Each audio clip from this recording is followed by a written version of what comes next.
Would you mind mastering politeness? Hello, learners. Welcome to another session where we improve our English language skills. Today, we're going to explore an interesting aspect of the English language: making polite requests. Specifically, we will learn how to use the phrase, "Would you mind?" It's a great way to sound respectful and courteous, especially when you're asking someone to do something for you. Let's dive in. The phrase, "Would you mind?" is used when you want to make a polite request. It's usually followed by the ing form of a verb, making it a gerund. So, we say, "Would you mind opening the window?" "Would you mind helping me with this report?" And so on.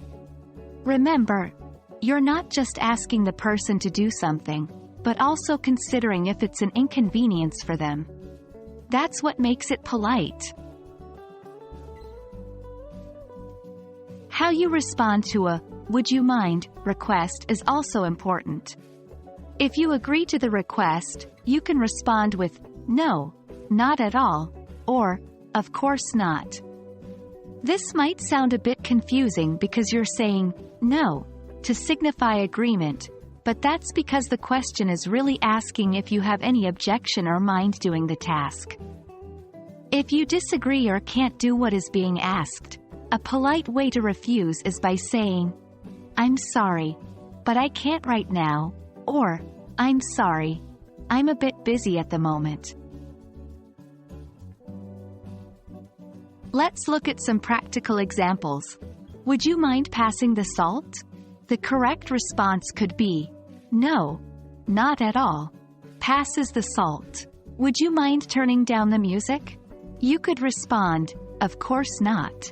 Turns down the music. Would you mind lending me this book? If you can't lend the book, you can say, "I'm sorry, I can't right now. I need it for a project." Remember, practice makes perfect. The more you use these phrases and respond to them, the more natural it will feel. Well, there you have it.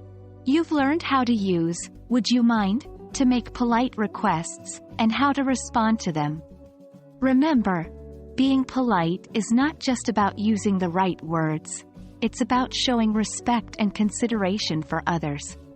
I hope you found this lesson helpful. Keep practicing, and I'm sure you'll master it in no time. Happy learning, and see you in our next lesson.